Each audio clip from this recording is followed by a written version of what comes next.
नमस्कार, मी राधिका आपले स्वागत करते. येत्या 4 ऑगस्टला दुसरा श्रावणी सोमवार असणार आहे. आपण तेव्हा तिळाची शिवमूठ महादेवांना अर्पण करायची आहे. मागच्या सोमवारी कोणत्याही कारणामुळे जर शिवशंकराची पूजा, सेवा करणे तुमच्याकडून करायची राहून गेली असेल, तर तुम्ही ह्या सोमवारपासून ती करू शकता. फक्त संकल्प करून पूजेस सुरुवात करावी. सर्वप्रथम श्री गणेशाचे प्रतीक म्हणून सुपारीची, दिव्याची पूजा करून जल, दूध, मध, दही यांनी शिवपिंडीचा अभिषेक करून घ्यावा.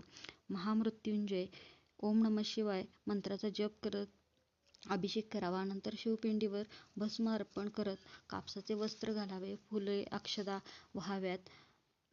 3 मुठी तीळ, शिवमूठ तीळ अर्पण करावी. ते मंत्र म्हणत करावे. तो मंत्र मी स्क्रीनवर दिला आहे. त्यानंतर आपल्याला जमेल तसे उपवास, जप